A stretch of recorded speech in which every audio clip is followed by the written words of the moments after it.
పూజ్య భగవంతుడు మహావీరుడు, తథాగత భగవంతుడు బుద్ధుడు విజ్ఞులై ఉండి కూడా ప్రాంతీయ భాషలలో గీత యొక్క సందేశవాహకులుగానే పనిచేశారు. ఆత్మసత్యం మరియు పూర్ణ సంయమనంచే ఆత్మస్థితిని పొందే విధానం ఉంది. ఇది గీత యొక్క ఉపదేశమే. బుద్ధుడు అదే తత్వాన్ని సర్వజ్ఞం మరియు నాశనము కాని పదవి అంటూ గీత యొక్క సిద్ధాంతాలనే సమర్థించాడు.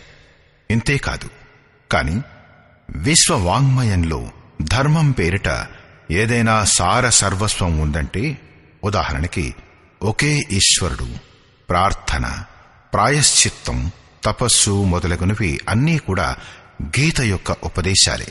అవే ఉపదేశాలు స్వామి శ్రీ అడగడానందుల వారి యొక్క ముఖారవిందం నుంచి వెలువడి యథార్థ గీత ఆడియో సీడీ రూపంలో మానవ మాతృల ముక్తికై దివ్య సందేశంగా మారి మీ ముందు ఉన్నాయి.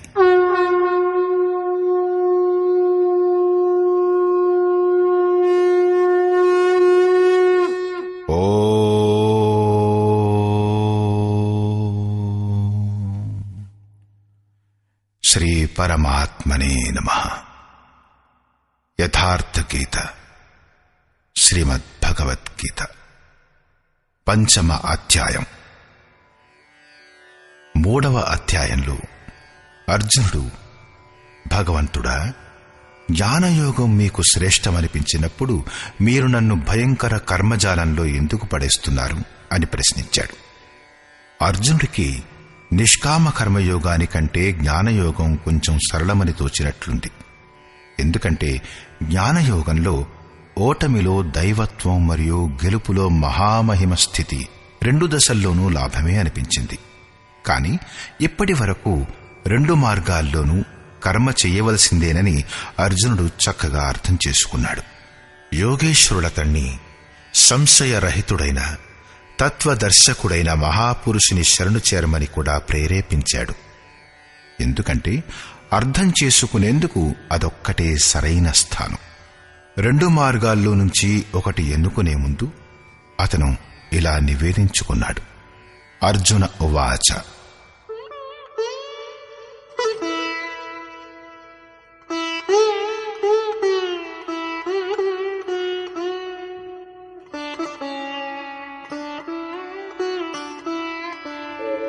సన్యాసం కర్మణాం కృష్ణ పునర్యోగం చ శంససి యచ్ఛ్రేయ ఏతయోరేకం తన్మే బ్రూహి సునిశ్చితం. హే శ్రీకృష్ణ, మీరొకప్పుడు సన్యాసంతో కూడి చేసిన కర్మను, మరింకొకప్పుడు నిష్కామ దృష్టిలో చేసిన కర్మను ప్రశంసిస్తారు.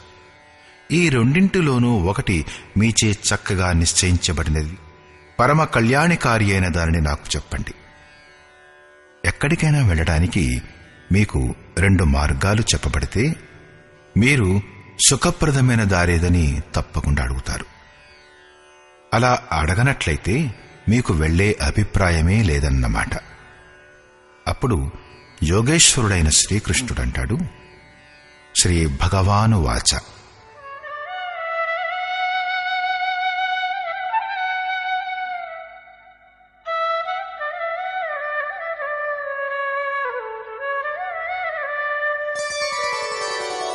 సన్యాసః కర్మయోగశ్చ నిశ్రేయసకరావుభౌ తయోస్తు కర్మ సన్యాసాత్ కర్మయోగో విశిష్యతే. అర్జున, సన్యాసంతో కూడి చేసే కర్మ అంటే జ్ఞాన మార్గంలో చేసే కర్మ మరియు కర్మయోగ నిష్కామ భావనతో చేసే కర్మ, ఈ 2 కూడా పరమశ్రేయాన్నిప్పించేవే. కాని ఈ 2 మార్గాలలో సన్యాసం లేక జ్ఞానదృష్టితో చేసే కర్మ కంటే నిష్కామ కర్మయోగం శ్రేష్టమైనది. ఎందుకు శ్రేష్టమైందనే ప్రశ్న స్వాభావికం కదా.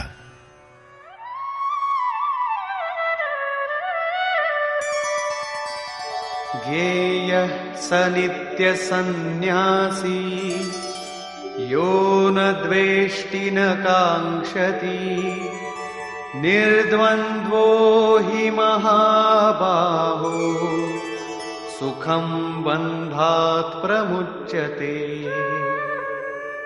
మహాబాహువులు గల అర్జున, ఎవరినీ ద్వేషించని వాడిని, దేనిని ఆకాంక్షించని వాడిని ఎప్పటికీ సన్యాసి అని అనుకోవడం సముచితం. అతడు జ్ఞాన మార్గంలో గాని లేక నిష్కామ కర్మయోగంలో గాని ఉండవచ్చు. రాగద్వేషాది ద్వంద్వాలచే రహితుడైన ఆ పురుషుడు సుఖపూర్వకంగా భవబంధం నుంచి ముక్తుడైపోతాడు. సాంఖ్యయోగో పృథగ్ బాలాః ప్రవదంతి న పండితాః ఏకమప్యాస్థితః సమ్యక్ ఉభయోర్విందతే ఫలం. నిష్కామ కర్మయోగం మరియు జ్ఞానయోగం, ఈ రెండు మార్గాల గురించి ఎవరికి చాలా తక్కువగా తెలుసో అటువంటి వారే ఈ రెండూ వేరువేరు అని చెబుతారు. కాని పూర్ణ జ్ఞానవంతులైన పండితులు అలా చెప్పరు.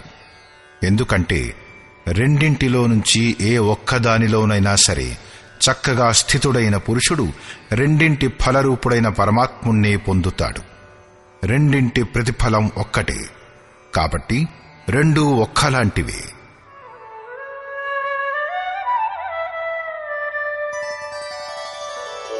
యత్సాంఖ్యైః ప్రాప్యతే స్థానం తద్యోగైరపి గమ్యతే ఏకం సాంఖ్యం చ యోగం చ యః పశ్యతి స పశ్యతి.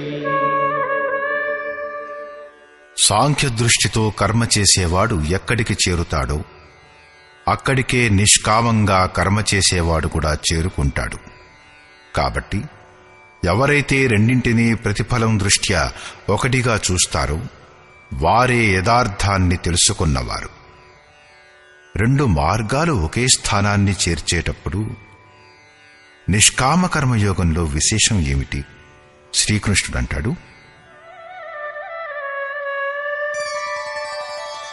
సన్యాసస్తు మహాబాహో దుఃఖమాప్తుమయోగతః యోగయుక్తో మునిర్బ్రహ్మ న చిరేణాధిగచ్చతి.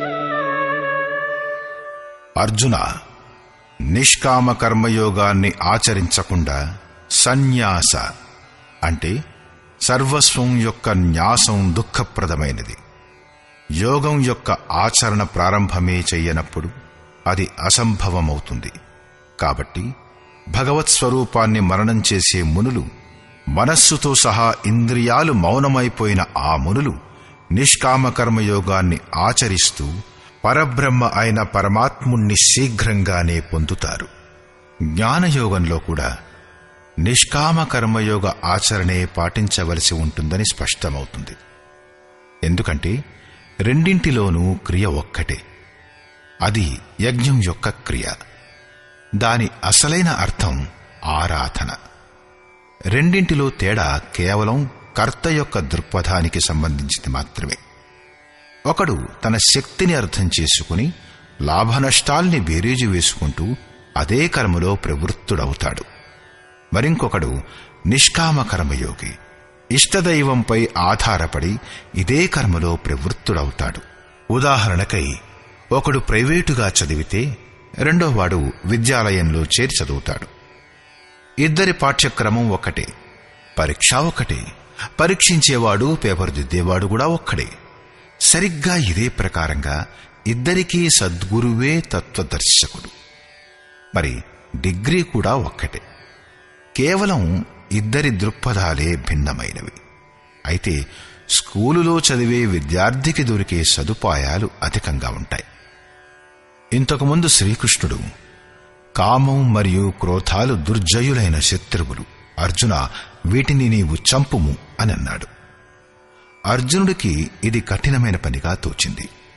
కాని శ్రీకృష్ణుడు కాదు, శరీరం కంటే అతీతమైనవి ఇంద్రియాలు, ఇంద్రియాల కంటే అతీతమైనది మనస్సు, మనస్సు కంటే అతీతమైనది బుద్ధి, బుద్ధి కంటే అతీతమైనది నీ స్వరూపం, నీవు దాని వలన ప్రేరణ పొందు అని అన్నాడు.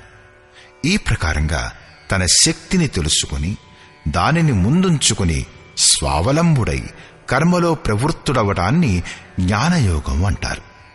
శ్రీకృష్ణుడన్నాడు, చిత్తాన్ని ధ్యానావస్థలో ఉంచుతూ కర్మను నాకు సమర్పించి ఆశ, మమత, సంతాపరహితుడవై యుద్ధం చెయ్యి.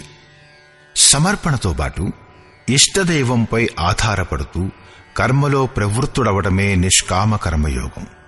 రెండింటిలోని క్రియ ఒక్కటే, మరి పరిణామం కూడా ఒక్కటే.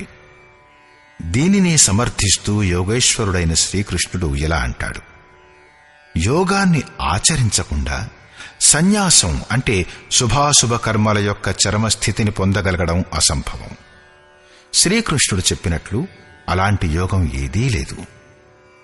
కాలుపై కాలు వేసి కూర్చుని నేనే పరమాత్ముణ్ణి, శుద్ధమైన వాడిని, బుద్ధిమంతుణ్ణి, నా కోసం కర్మ లేదు, బంధం లేదు, నాలో మంచి చెడు కనిపిస్తే అది ఇంద్రియాలు తమ తమ పరిధులలో వ్యవహరించడం వలనే అనడానికి వీలైన యోగం లేదు.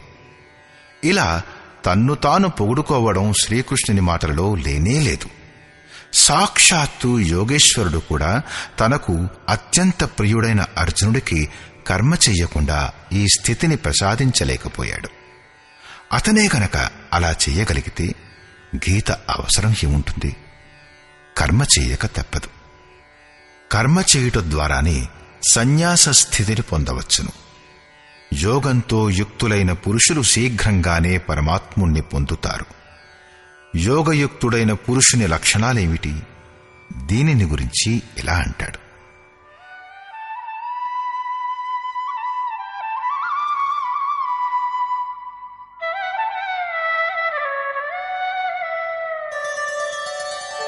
योगयुक्तो विशुद्धात्मा विजितात्मा जितेन्द्रियः सर्वभूतात्मभूतात्मा कुर्वन्नपि न लिप्यते. విజితాత్మ ఎవరి శరీరమైతే విశిష్ట రూపంతో గెలవబడిందో, జితేంద్రియ ఎవరి ఇంద్రియాలైతే గెలవబడ్డాయో, విశుద్ధాత్మ ఎవరి అంతఃకరణమైతే విశిష్టంగా శుద్ధి చేయబడిందో, అలాంటి పురుషుడు సర్వభూతాత్మ భూతాత్మ సంపూర్ణ భూత ప్రాణుల ఆత్మ యొక్క మూల ఉద్గమం అయిన పరమాత్మునితో ఏకీభవమైన యోగంతో యుక్తమై ఉన్నాడు. అతను కర్మ చేస్తూ కూడా దానిచే బంధించబడడు. అలాంటప్పుడు ఎందుకు చేస్తాడు? తన తరువాతి వారిలో పరమ కళ్యాణానికి అవసరమైన బీజాన్ని నాటడం కోసం.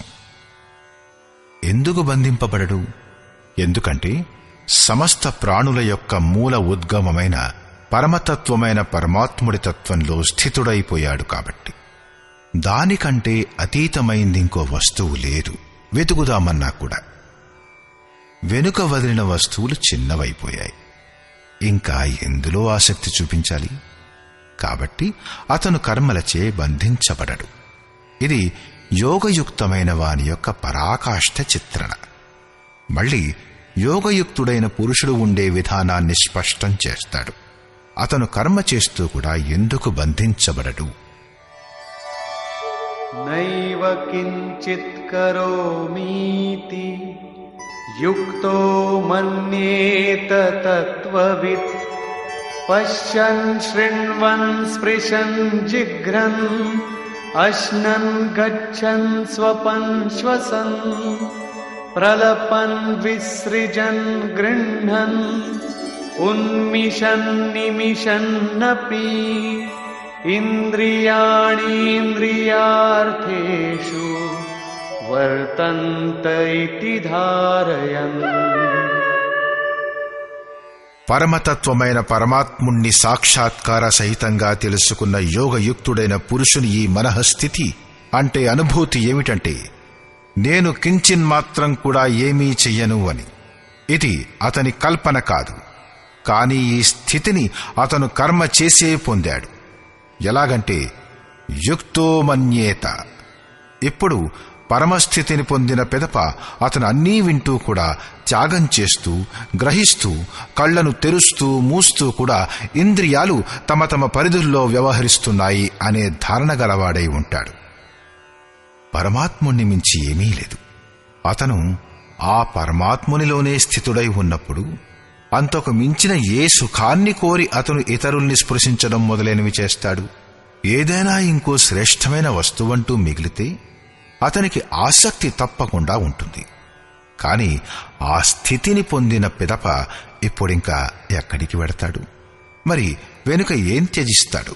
కాబట్టి యోగంతో యుక్తుడైన పురుషుడు బంధించబడడు. దీనినే ఒక ఉదాహరణ ద్వారా స్పష్టం చేస్తాడు. బ్రహ్మణ్యాధాయ కర్మాణి సంగం త్యక్త్వా కరోతి యః లిప్యతేన స పాపేన పద్మపత్రమివాంభసా. కమలం బురదలో ఉంటుంది, దాని ఆకులు నీటిపై ఉంటాయి, అలలు దానిపై రాత్రింబగళ్ళు ప్రవహిస్తూ ఉంటాయి. కాని ఆకులు ఎలా ఉంటాయి? ఒక నీటి బిందువు కూడా దానిపై నిలవలేదు. బురద నీళ్లలో ఉంటూ కూడా అది వాటిచే బంధించబడదు. సరిగ్గా ఇదే ప్రకారంగా ఏ పురుషుడైతే అన్ని కర్మలను పరమాత్మునిలో విలయం చేసి, అంటే సాక్షాత్కారంతో బాటే కర్మలు విలయమవుతాయి, అంతకు ముందు కావు. ఆసక్తిని త్యాగం చేసి ఇప్పుడు పొందదగిన ఇంకో వస్తువేదీ లేదు, అందుచేత ఆసక్తి పుట్టదు. కాబట్టి ఆసక్తిని త్యాగం చేసి కర్మ చేస్తాడో అతను కూడా ఇదే ప్రకారంగా లిప్తుడు కాడు. మరి అతనెందుకు కర్మ చేస్తాడు?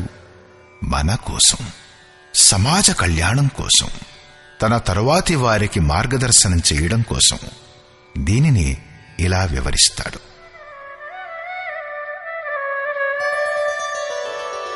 కాయేన మనసా బుద్ధ్యా కేవలైరింద్రియైరపి యోగినః కర్మ కుర్వంతి సంగం త్యక్త్వాత్మశుద్ధయే. యోగీజనులు కేవలం ఇంద్రియాలు, మనస్సు, బుద్ధి మరియు శరీరం ద్వారా కూడా ఆసక్తిని త్యాగం చేసి ఆత్మశుద్ధికై కర్మ చేస్తారు. కర్మలు బ్రహ్మలో విలయమైపోయినప్పుడు కూడా ఆత్మ అశుద్ధంగానే ఉంటుందా? లేదు. వారు సర్వభూతాత్మ అయిపోయారు. సమస్త ప్రాణులలో వారు తమ ఆత్మ విస్తరణనే చూస్తారు. ఆ సమస్త ఆత్మల యొక్క శుద్ధి కోసం, మన అందరి మార్గదర్శనం కోసం వారు కర్మలో వ్యవహరిస్తారు, కర్మను ఆచరిస్తారు. శరీరం, బుద్ధి, మనస్సు మరియు కేవలం ఇంద్రియాలతో వారు కర్మ చేస్తారు. స్వరూపంతో వారు ఏమీ చెయ్యరు, స్థిరంగా ఉంటారు. బయట నుంచి వారు క్రియలు చేస్తూ కనబడతారు, కాని లోపల వారిలో అంతులేని శాంతి ఉంటుంది. త్రాడు బూడిదైపోతుంది, కాని ఆ త్రాటి ఆకారం మాత్రమే మిగిలి ఉంటుంది. దాన్ని ముడివేయలేం, ఎవరినీ బంధించలేం.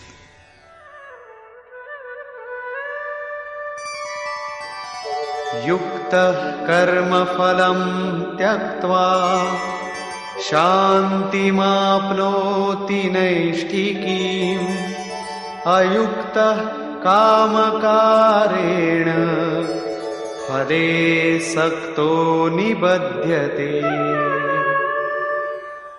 యోగయుక్తుడు అంటే యోగం యొక్క ప్రతిఫలమైన పరమాత్మను పొందిన పురుషుడు, అన్ని ప్రాణుల ఆత్మల యొక్క మూలమైన పరమాత్మునిలో స్థితుడై ఉన్న యోగి.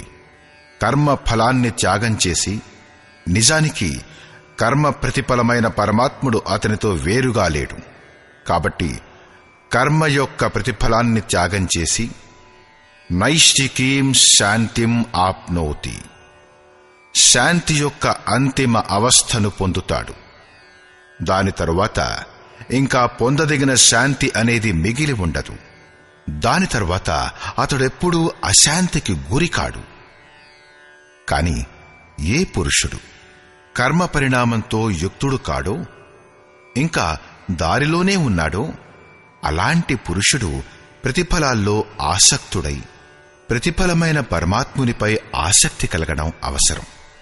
కాబట్టి ప్రతిఫలంతో ఆసక్తుడై కామకారేణ నిబధ్యతే, కోరుకొనుట వలన బంధించబడతాడు.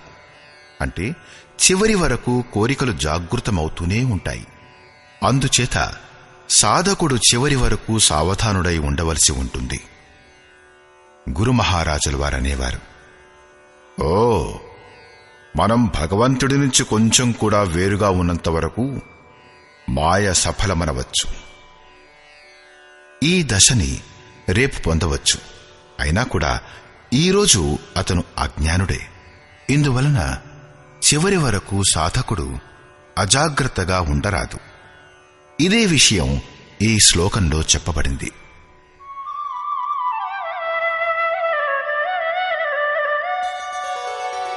సర్వకర్మాణి మనసా సన్యస్యాస్తే సుఖం వశీ నవద్వారే పురే దేహి నైవ కుర్వన్న కారయన్.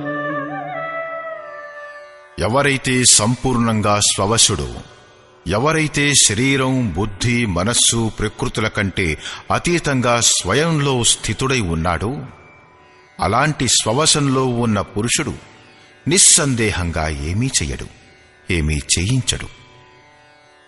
తరువాతి వారిచే చేయించడం కూడా అతని ఆంతరంగిక శాంతిని స్పృశించలేదు. అలాంటి స్వరూపస్థుడైన పురుషుడు శబ్దాది విషయాలను గ్రహించే 9 ద్వారాలు, 2 చెవులు, 2 కళ్ళు, 2 నాసికరంధ్రాలు, 1 నోరు, ఉపస్థ మరియు పాయువు గల శరీరరూపమైన ఇంటిలో అన్ని కర్మలను మనస్సుతో త్యాగం చేసి స్వరూపానందంలోనే స్థితుడై ఉంటాడు. నిజానికి అతనేమీ చెయ్యడు, చేయించడు. దీనినే శ్రీకృష్ణుడు మళ్లీ ఇంకో రకంగా ఆ ప్రభువు చెయ్యడు మరియు చేయించడు అని చెప్పాడు. సద్గురువు, భగవంతుడు, ప్రభువు, స్వరూపస్థుడైన మహాపురుషుడు, యుక్తుడు మొదలైన పదాలు ఒకదానికొకటి పర్యాయవాచకాలు. భగవంతుడు వేరుగా ఏదో చేసేయడానికంటూ రాడు. అతను ఏదైనా చేస్తే ఇలాంటి స్వరూపస్థులైన ఇష్టుల చేత చేయిస్తాడు. మహాపురుషునికి శరీరం ఒక ఇల్లు మాత్రమే. అందుచేత పరమాత్ముడు చెయ్యడం అన్నా, మహాపురుషుడు చెయ్యడం అన్నా ఒక్కటే. ఎందుకంటే అతను వారి ద్వారానే చేస్తాడు. వాస్తవానికి అలాంటి పురుషుడు చేస్తూ కూడా ఏమీ చెయ్యడు. తర్వాతి శ్లోకం చూడండి. న కర్తృత్వం న కర్మాణి లోకస్య సృజతి ప్రభుః న కర్మఫల సంయోగం స్వభావస్తు ప్రవర్తతే. ఆ ప్రభువు భూత ప్రాణుల కర్తృత్వ భావాన్ని గాని, కర్మలను గాని, కర్మ యొక్క ప్రతిఫలాల సంయోగాన్ని గాని చెయ్యడు. కాని స్వభావంలో స్థితమైన ప్రకృతి యొక్క ప్రభావ ప్రేరణల చేతనే అందరూ వ్యవహరిస్తారు. ప్రకృతిని బట్టి సాత్వికం, రాజసం లేక తామసం ఉంటుందో ఆ విధంగానే వారు వ్యవహరిస్తారు. ప్రకృతి గొప్పదైనా మీ స్వభావం ఎంత వికృతమైందో లేక వికసితమైందో మీ మీద అంతే ప్రభావాన్ని వెయ్యగలదు. సాధారణంగా లోకులు చేసేవాడు, చేయించేవాడు భగవంతుడే అని, మనం నిమిత్తమాత్రులమే అని, మనచే మంచి చేయించినా సరే లేక చెడు చేయించినా సరే అంతా ఆ పరమాత్ముడు చేయించేదే అని అంటారు. కాని యోగేశ్వరుడైన శ్రీకృష్ణుడంటాడు, ఆ ప్రభువు చెయ్యడు, చేయించడు, అసలు సంయోగాన్నే కుదర్చడు. లోకులు తమ స్వభావంలో గల ప్రకృతికి అనుగుణంగా వ్యవహరిస్తారు, స్వతహా పనిచేస్తారు. వారు తమ అలవాట్లచే వివశులై పనిచేస్తారు. భగవంతుడు చెయ్యడు. అలాంటప్పుడు భగవంతుడే చేస్తాడని లోకులెందుకంటారు? యోగేశ్వరుడంటాడు,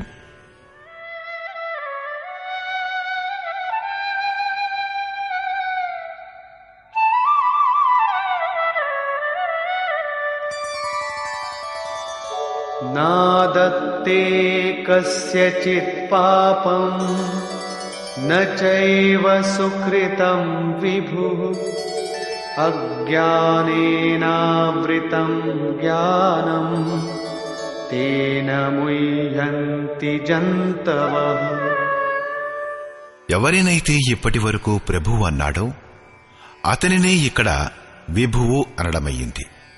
ఎందుకంటే అతను సంపూర్ణ వైభవంతో సంయుక్తుడైనవాడు కాబట్టి.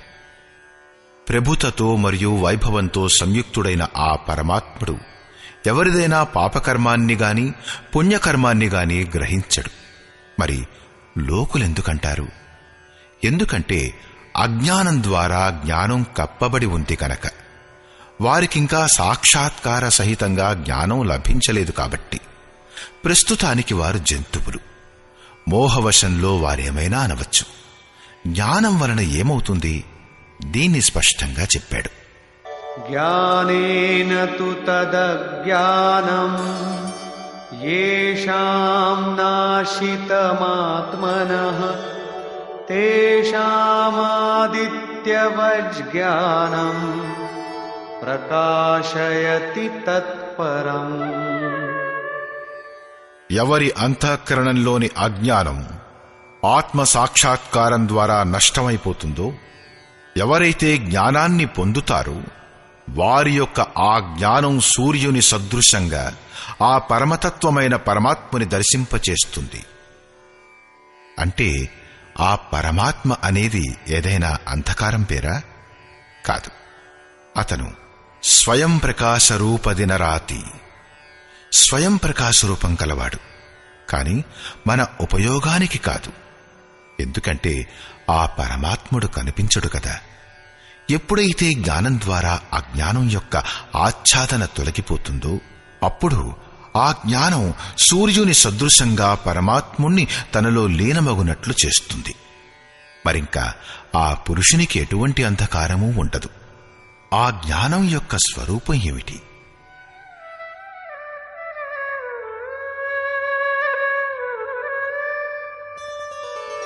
తద్బుద్ధయస్తదాత్మానః తన్నిష్ఠాస్తత్పరాయణాః గచ్చన్త్య పునరావృత్తిం జ్ఞాననిర్ధూతకల్మషాః.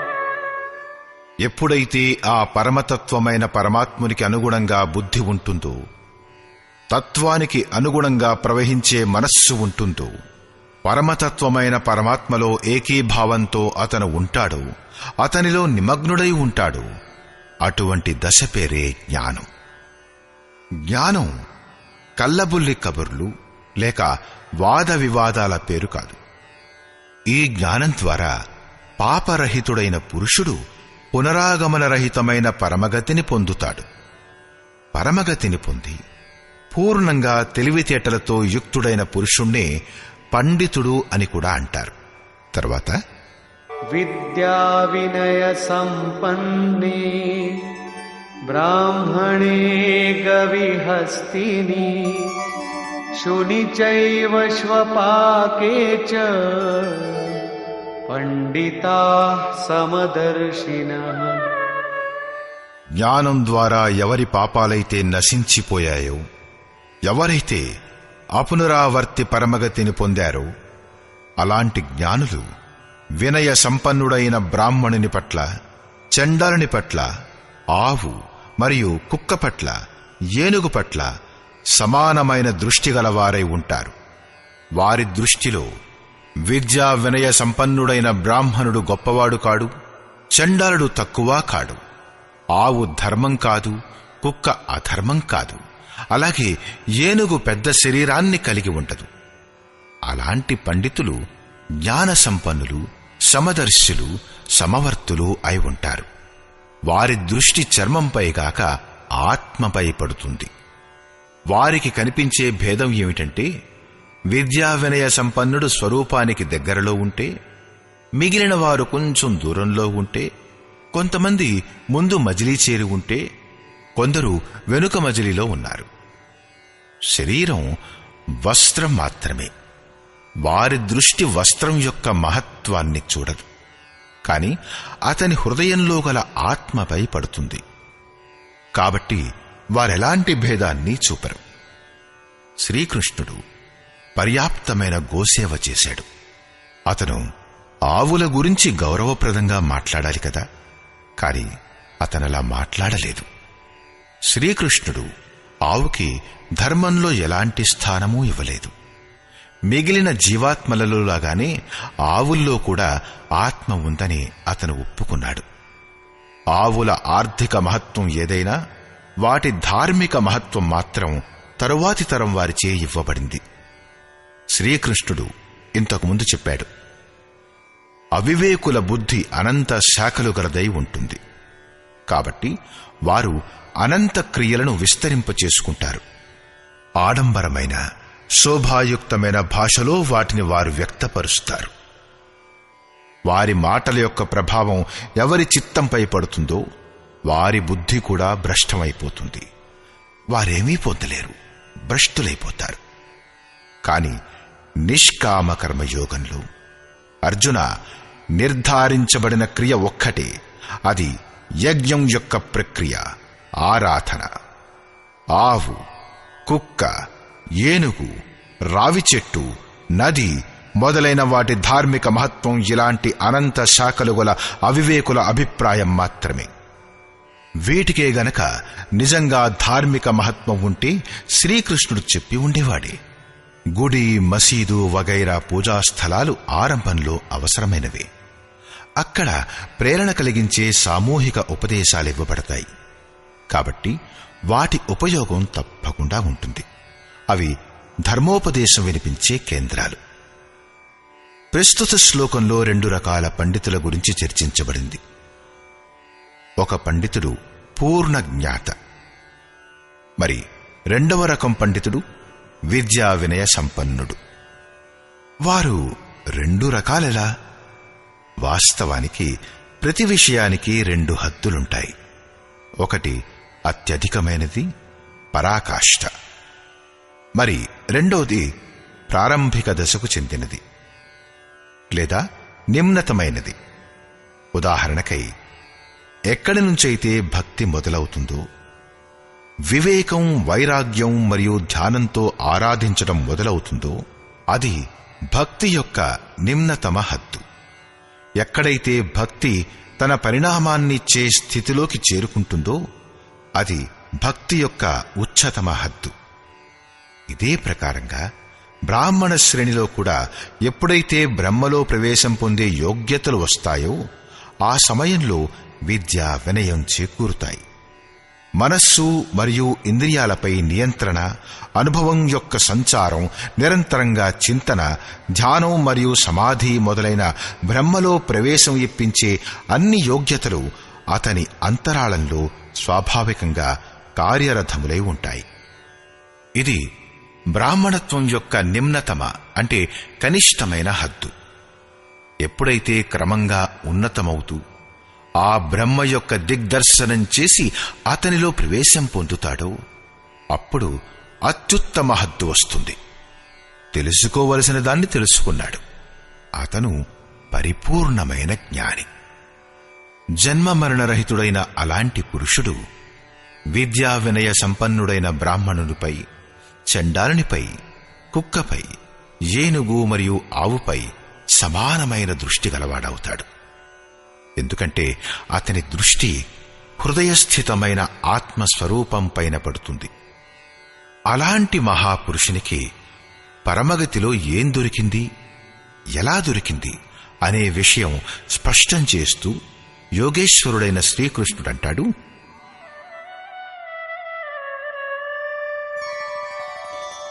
इहैव तैर्जितः सर्गो येषां साम्ये स्थितं मनः निर्दोषं हि समं ब्रह्म तस्माद् ब्रह्मणि ते స్థితాః.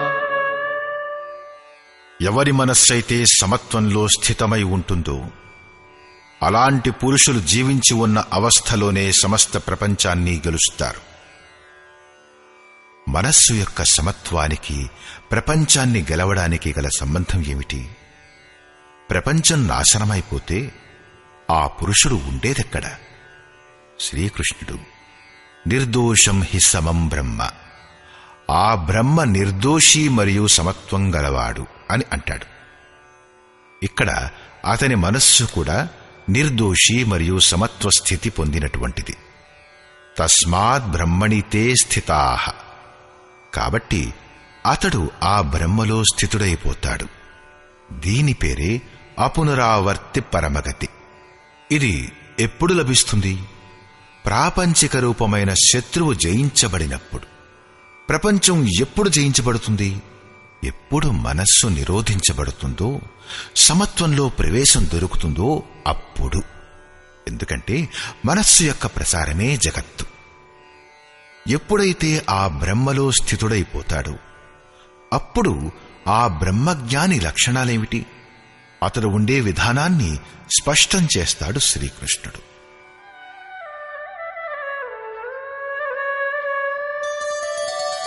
न प्रहिष्येत् प्रियं प्राप्य नोद्विजेत् प्राप्य चाप्रियं स्थिरबुद्धिरसम्मूढो ब्रह्मविद् ब्रह्मणि స్థితః. అతనికి ప్రియం అప్రియం అంటూ ఉండదు. కాబట్టి దేనినైతే లోకం ప్రియమైనదంటుందో దానిని పొంది అతను ఆనందించడు. దేనినైతే లోకులు అప్రియమైనదంటారో అది ఎలాంటిదంటే ధర్మావలంబి సూచించే చిహ్నాన్ని పెట్టడం. దాన్ని పొంది ఉద్వేగాన్ని పొందడు.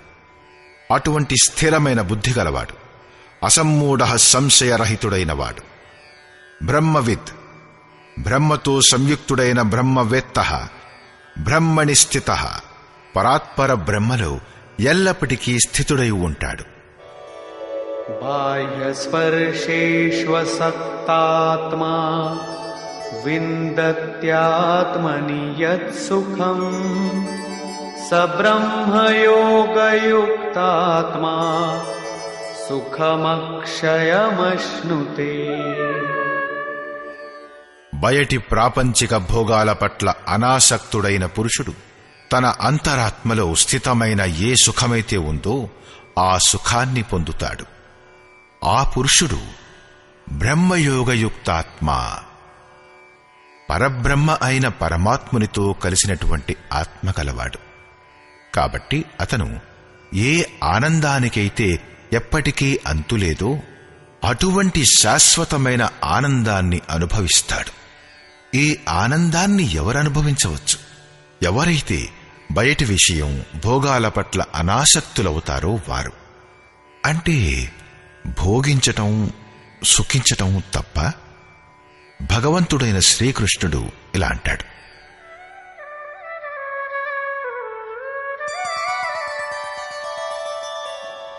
ये हि संस्पर्शजा भोगा दुःखयोनय एव ते आद्यन्तवन्तः कौन्तेय न तेषु रमते बुधः.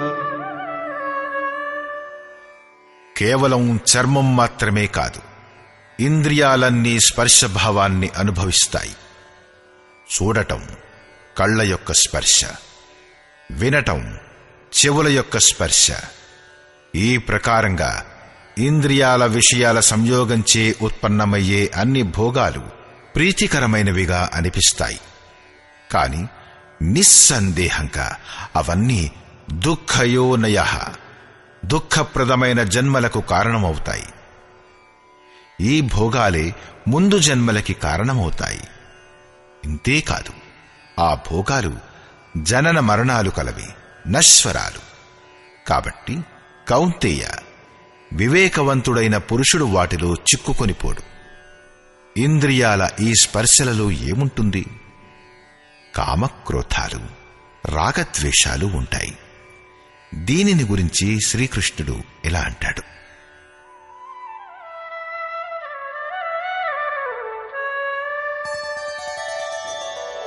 శక్నోతి హైవ యః సోఢుం ప్రాక్శరీర విమోక్షణాత్ కామక్రోధోద్భవం వేగం సయుక్తః ససుఖీ నరః. కాబట్టి ఏ మనుష్యుడైతే శరీరం నాశనమవ్వడానికి ముందే కామం మరియు క్రోధాల నుండి ఉత్పన్నమయ్యే వేగాన్ని సహించడంలో, నాశనం చేయడంలో సమర్థుడవుతాడో అతడే నరుడు, రమించనివాడు. అతడే ఈ లోకంలో యోగంతో యుక్తుడైనవాడు మరియు అతడే సుఖంగా ఉండేవాడు. దేని వెనుకనైతే దుఃఖం లేదు, ఆ సుఖంలో అంటే పరమాత్మలో స్థితుడైనవాడు జీవిస్తూ ఉండగానే ఈ సుఖాన్ని పొందవచ్చు, మరణించిన తర్వాత కాదు. సంత్ కబీరు దీనినే ఇంకా స్పష్టంగా చెప్పాడు: అవధూ జీవత్ మే కర్ ఆశ. మరణానంతర ముక్తి గురించి చెప్పే గురువు స్వార్థపరుడు, అబద్ధపు విశ్వాసాన్ని కలిగించేవాడు. ఇదే యోగేశ్వరుడైన శ్రీకృష్ణుని అభిప్రాయం కూడా. శరీరం ఉండగానే, మరణానికి ముందే ఎవడైతే కామక్రోధాల వేగాన్ని నశింపచేయడంలో సమర్థుడవుతాడో ఆ పురుషుడే ఈ లోకంలో యోగి. అతనే సుఖంగా ఉండేవాడు. కామం, క్రోధం వంటి బాహ్య స్పర్శలే శత్రువులు. వీటిని మీరు జయించండి. ఇలాంటి పురుషుని లక్షణాలనే మళ్లీ చెబుతాడు: యోంతః సుఖోంతరారామః తథాంతర్జ్యోతిరేవ యః స యోగీ బ్రహ్మ నిర్వాణం బ్రహ్మభూతోధిగచ్చతి. ఏ వ్యక్తి అయితే అంతరాత్మలోనే సుఖం కలవాడో, అంతరారామః అంతరాత్మలోనే విశ్రమించువాడు, ఎవరైతే అంతరాత్మలోనే ప్రకాశం కలవాడో, సాక్షాత్కారం పొందినవాడు, అతనే యోగి. బ్రహ్మభూతః బ్రహ్మతో ఒక్కటై బ్రహ్మ నిర్వాణం వాక్కులకు అతీతమైన బ్రహ్మ, శాశ్వత బ్రహ్మను పొందుతాడు. అంటే మొదట వికారాల నాశనం, అంటే కామక్రోధాల నాశనం, మరి తరువాత దర్శనం, అటు తరువాత ప్రవేశం.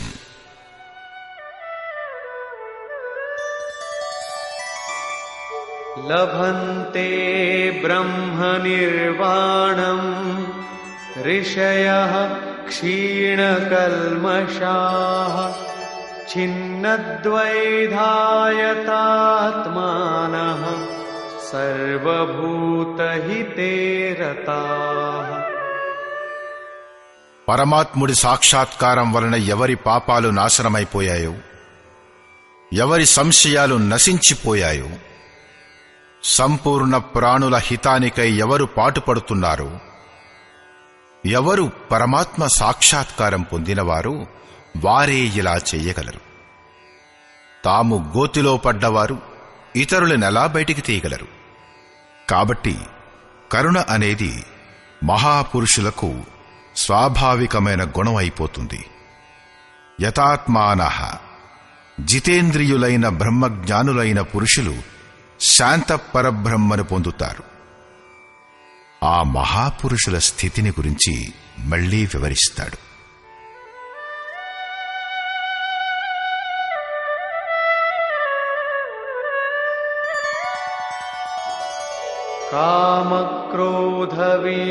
కామక్రోధవియుక్తానాం యతీనాం యతచేతసాం అభితో బ్రహ్మ నిర్వాణం वर्तते विदितात्मनाम् కామక్రోధరహితులైన గెలవబడ్డ చిత్తం గలవారై పరమాత్ముని యొక్క సాక్షాత్కారం చేసుకున్న జ్ఞానులైన పురుషులకు అన్ని వైపుల నుండి శాంత పరబ్రహ్మ లభిస్తాడు. దానివలన ప్రేరణ పొందాలని యోగేశ్వరుడైన శ్రీకృష్ణుడు ఆ పురుషుడు ఉండే విధానాన్ని మరీ మరీ వివరించాడు. ప్రశ్న రమారమి పూర్తయింది. ఇప్పుడు అతడు మళ్లీ వివరించి చెప్పేదేమిటంటే, ఈ స్థితిని పొందడానికై చేయవలసిన వాటిలో అవసరమైంది శ్వాస ప్రశ్వాసల యొక్క చింతన. యజ్ఞం యొక్క ప్రక్రియలో ప్రాణాన్ని అపానంలో ఆహుతి చేయడం, అపానాన్ని ప్రాణంలో ఆహుతి చేయడం, ప్రాణాపానాల గతి నిరోధం చేయడం గురించి అతడు ఇదివరకే చెప్పాడు. దాన్నే బోధపరుస్తున్నాడు.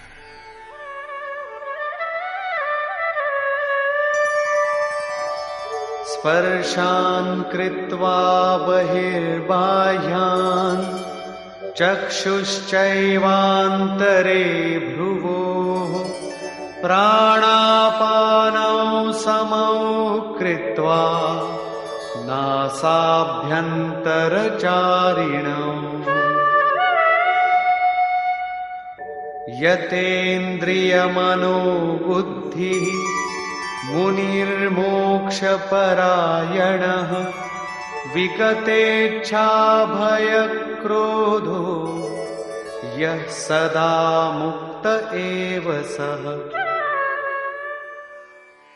అర్జున, బయటి విషయాల గురించి, దృశ్యాల గురించి చింతన చెయ్యకుండా వాటిని త్యాగం చేసి దృష్టిని భ్రుకుటి మధ్యలో స్థిరపరిచి, భ్రువోహో అంతరే అంటే అర్థం కళ్ల మధ్య భాగంలో కాని లలాట మధ్య భాగంలో కాని దృష్టిని నిలపమని కాదు.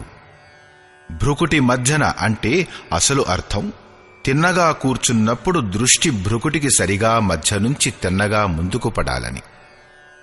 కుడి ఎడమ అక్కడా ఇక్కడా చూడకూడదని అర్థం. ముక్కు యొక్క ఎముకపై తిన్నగా దృష్టిని నిలుపుతూ, అంటే ముక్కునే చూస్తూ ఉండకండి, ముక్కులో చరించే ప్రాణాపాన వాయువులను సమం చేస్తూ, అంటే దృష్టిని అక్కడ స్థిరం చేస్తూ, ధ్యానాన్ని శ్వాసపై ఉంచుతూ, శ్వాస లోపలికి ఎప్పుడు వెళ్ళింది, ఎంతసేపు ఆగింది, రమారమి అరసెకండ్ ఆగుతుంది, దాన్ని ప్రయత్నించి ఆపవద్దు. శ్వాస ఎప్పుడు బయటికి వచ్చింది, ఎంతసేపు బయట ఆగింది, శ్వాసలో వీచే నామం యొక్క ధ్వని వినబడుతూ ఉండాలనేది వేరుగా చెప్పనవసరం లేదు. ఈ ప్రకారంగా శ్వాస ప్రశ్వాసలపై ధ్యానం ఉండిపోయినప్పుడు మెల్లమెల్లగా శ్వాస అచలంగా స్థిరంగా ఉండిపోయినప్పుడు సమం అయిపోతుంది. లోపల సంకల్పాలు కలగవు, బయటి సంకల్పాలు లోపలికి ప్రవేశించవు. బాహ్య భోగాల చింతన బయటే త్యజించబడుతుంది, లోపల కూడా సంకల్పాలు జాగృతం కావు. ధ్యానం నూనె ధారలాగా నిలబడుతుంది. నూనె ధార నీటి ధారలాగా టపటపమంటూ పడదు, పడ్డంతసేపు ఏకధారగానే పడుతుంది. ఈ ప్రకారంగా ప్రాణాపానాల గతిని స్థిరం మరియు సమం చేసి ఇంద్రియాలని మనస్సుని బుద్ధిని గెలిచినవాడైన, కోరికలు భయక్రోధాలు లేని మననశీలతలో చరమసీమకు చేరి మోక్షపరాయణుడైన ముని ఎప్పటికీ ముక్తిని పొందినవాడే. ముక్తుడై అతను ఎక్కడికి వెడతాడు, ఏం పొందుతాడు, దీనిని గురించి ఎలా చెప్పాడు.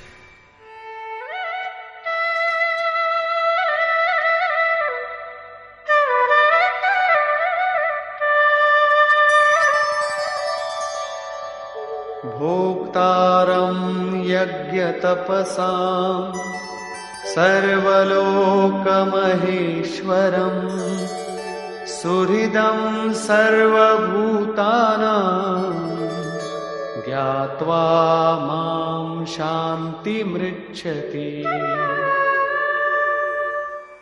ముక్తుడైన ఆ పురుషుడు నన్ను యజ్ఞాలను మరియు తపస్సులను అనుభవించే సమస్త లోకాల ఈశ్వరునికి కూడా ఈశ్వరుణ్ణి కాబట్టి సమస్త ప్రాణులకు స్వార్థరహితుడైన హితైషిగాను సాక్షాత్తుగా తెలుసుకొని శాంతిని పొందుతాడు.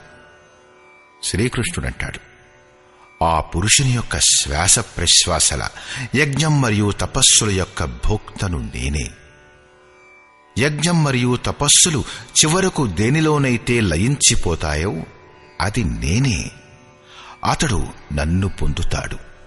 యజ్ఞం చివర దొరికేది దేని పేరైతే శాంతియో అది నా స్వరూపమే. ఆ ముక్తుడైన పురుషుడు నన్ను తెలుసుకుంటాడు. తెలుసుకోగానే నన్ను పొందుతాడు. దీని పేరే శాంతి.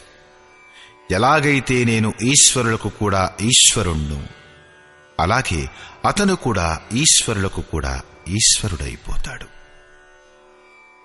సారాంశం: ఈ అధ్యాయం ఆరంభంలో అర్జునుడు, ఒకప్పుడు మీరు నిష్కామ కర్మయోగాన్ని ప్రశంసిస్తారు, ఒకప్పుడు సన్యాస మార్గంలో చేసే కర్మను ప్రశంసిస్తారు, దేనినైతే మీరు నిశ్చయించారో, ఏదైతే పరమ కళ్యాణకారియో, ఈ రెండింటిలో ఒక దానిని గురించి చెప్పండి అని అడుగుతాడు. శ్రీకృష్ణుడంటాడు, అర్జున, రెండింటిలోనూ పరమ కళ్యాణం ఉంది. రెండింటిలోనూ నిర్ధారితమైన యజ్ఞం యొక్క ఒకే క్రియ చేయబడుతుంది. అయినా కూడా నిష్కామ కర్మయోగం విశిష్టమైనది. ఇది చేయకుండా సన్యాసం అంటే శుభాశుభ కర్మల అంతం కాదు. సన్యాసం మార్గం కాదు, అదొక మజిలీ పేరు.